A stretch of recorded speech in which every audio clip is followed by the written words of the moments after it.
snake bite cases are on the rise in Zimbabwe. I just said that, and I'm just talking about snake bites.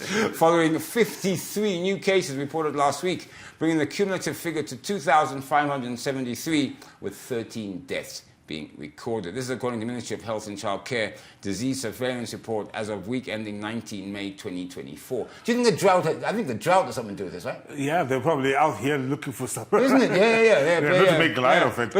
But you know who they would bite between me and Titch, right? They would go for the bulk rather than the, they'll go for the tall, lanky one. more room to strike. Anyway, still on that surveillance report, the ministry also recorded 1,285 malaria cases, with 10.3% of the cases being children under the age of 5. The provinces that reported the highest number of cases were Mashonaland Central Province with 784 and Mashonaland West Province with 347. The cumulative figures for malaria cases are 25,717 and 47 deaths. You know, I wish sometimes we had our ZTN Prime's, health correspondent, Miriam Single, because she knows some of this stuff. But let me tell you how silly this, well, when I say silly, it's tragic. Malaria kills more people than any other disease in the world. Apparently it kills up to 2 million people a year in Africa, okay? Yet I don't think any serious efforts have been really done to try and eradicate it. It's almost as if we get malaria.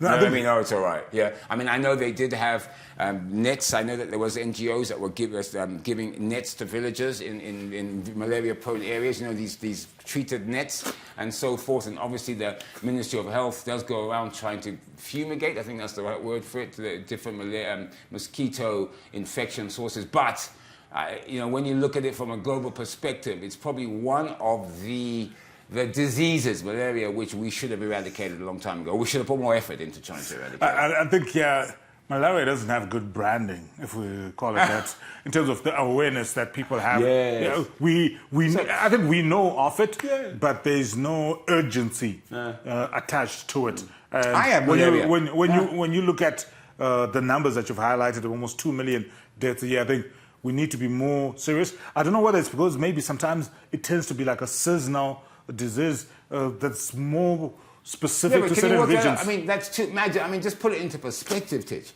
How many people died in COVID? Right, just close to 2 million. Well, how much was it? Right? Yeah, I don't know the number. Right? Yeah. Imagine 2 million a year for malaria every year.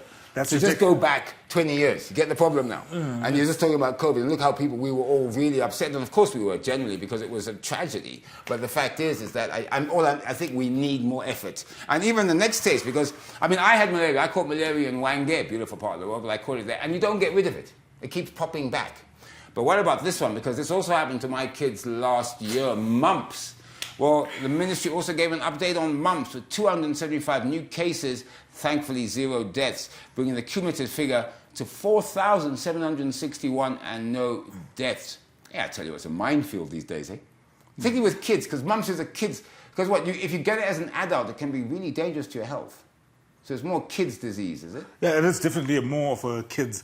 And there's nothing you can do about it. They just have to go to bed, eat hot things. There's no treatment for it. Like, you just have to push through it. And also, guys, stop, you know, okay, maybe it's just my own private bugbear, but I think we take too many antibiotics. We had a story yesterday about people self-medicating against the code with antibiotics, and of course antibiotics don't work against viruses, which is, by the way.